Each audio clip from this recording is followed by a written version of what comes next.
Hello everyone, I'm Pierrette and welcome to my kitchen. Today, in honor of Halloween, hence the black and orange, we are making caramel apples. At least my version of caramel apples. Stick with me and you'll see what I mean. We're gonna start with some Granny Smith apples, some heavy cream, and brown sugar, and a little bit of butter. There's a little bit of prep work to do. Apples first. Pull out the stems. I like to use pliers because it's tough to get a good grip on the stems when they're short and still well attached. And then I flip them over and scratch out the little prickly edges on the bottom. That area is called the calyx, and those are sepals left over from the flowering stage of the apple. Then I line my sheet tray with parchment paper and I spray a little oil on it so the caramel doesn't stick later.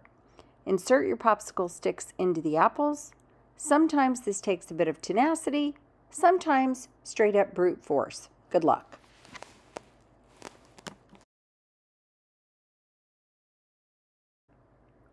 Nuts are optional, but I'm chopping about 1 cup for this recipe. I prefer almonds over peanuts, but use whatever you prefer. You can chop them by hand, but I love my slap chopper. For one thing, it's harder for them to escape while you're chopping, and 2, it just seems faster, even without changing the film speed. Put them in a dish with room enough to dip the apples. This is where it gets fun. So we're gonna let this pan heat up for just a second. And I wanna talk to you about the difference between caramel, butterscotch, and toffee. So caramel is usually white sugar or white sugar in water that you cook until it starts to get a golden color, and then you thin it out. Butterscotch is a similar process but with brown sugar, and toffee is normally white sugar and butter that you caramelize to get that color. My recipe is kind of a combination of all three. I use butter and brown sugar because I love the rich flavor of both, and then we're gonna add our heavy cream at the end to thin it out. I think it gives it a much, much richer flavor than ordinary caramel. So that's what we're gonna go with, and I think you're gonna love it. We want 1 stick of butter or a 1/2 cup. And your pan doesn't need to be super hot. It can build, the heat can build as it goes. Then we're gonna add 2 cups of brown sugar.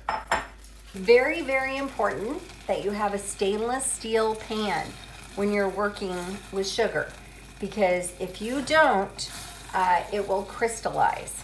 So we just want this to kind of melt together, and then we're just gonna give it like 1 quick stir. I think brown sugar is a little more forgiving than white sugar with regard to crystallizing, but you definitely wanna make sure that you're not stirring it consistently until you add your heavy cream.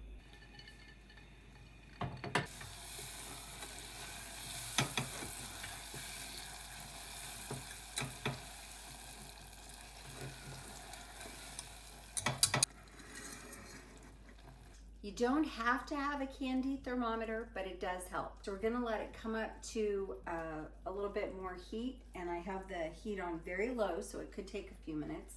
You can see it started to bubble pretty well. We are going to stir in a cup of heavy cream, and it's gonna make quite a fuss in the beginning,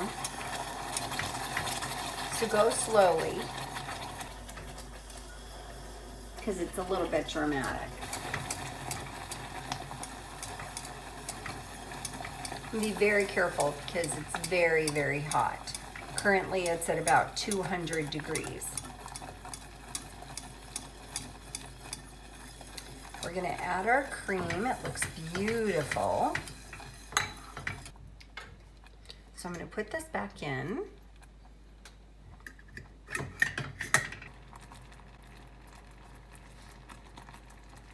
Temperature is creeping up pretty slowly. We'll check one more time. You can see how the viscosity is changing.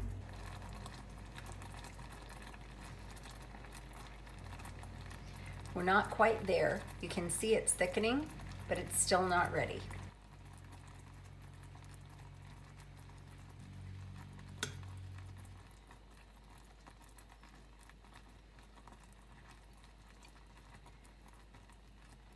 The hotter it gets, the longer you need to leave it in the ice bath to give it a minute, because you'll burn yourself if you don't.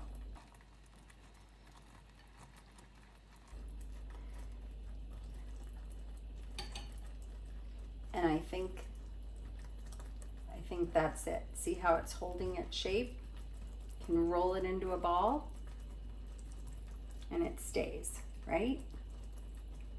So I think that's good. That looks great. It's exactly what we want.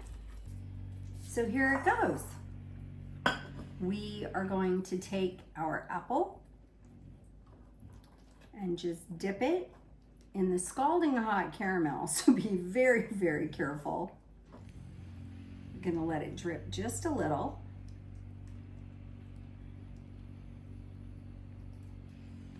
I wanna give it time to kind of coat everything and cool down just a bit. Smash it in some almonds.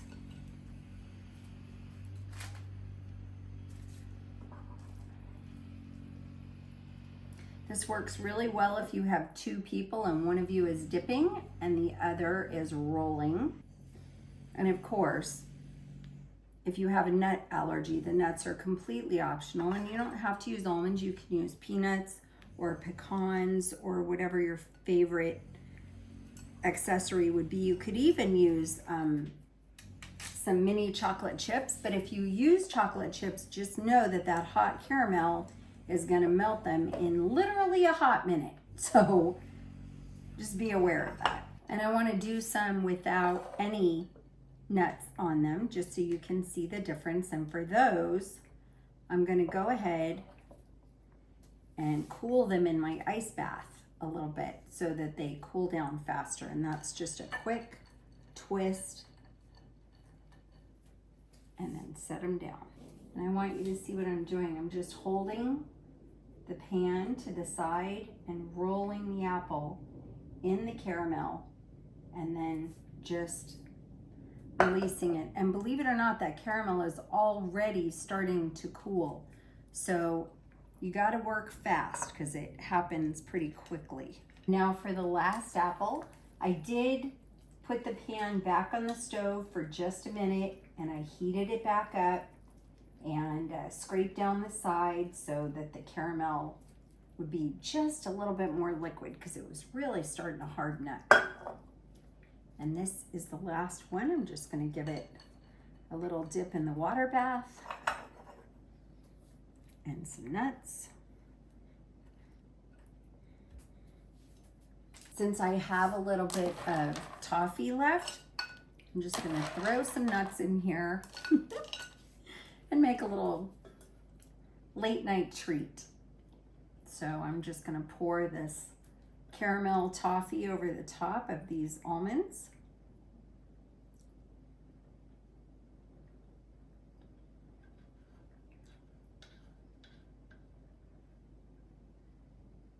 Wow, that looks so good. Just going to spread it out a little bit. And while it's still warm, if you want to put just a few chocolate chips on there, they'll kind of melt in there too, and it's delicious.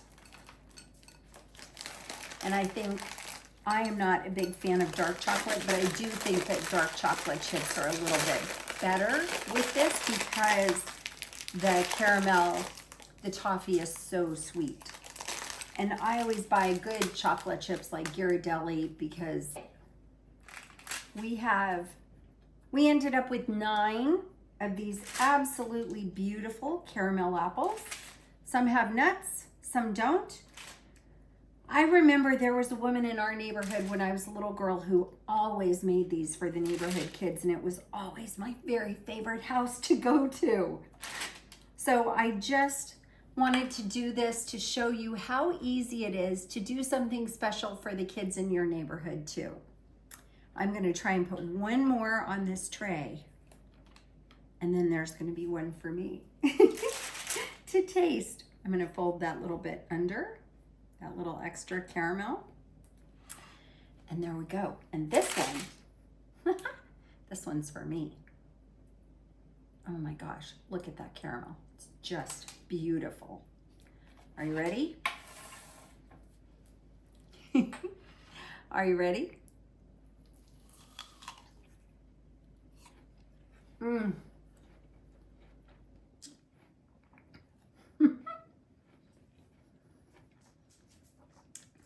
Wow. So many memories of childhood just came flooding back.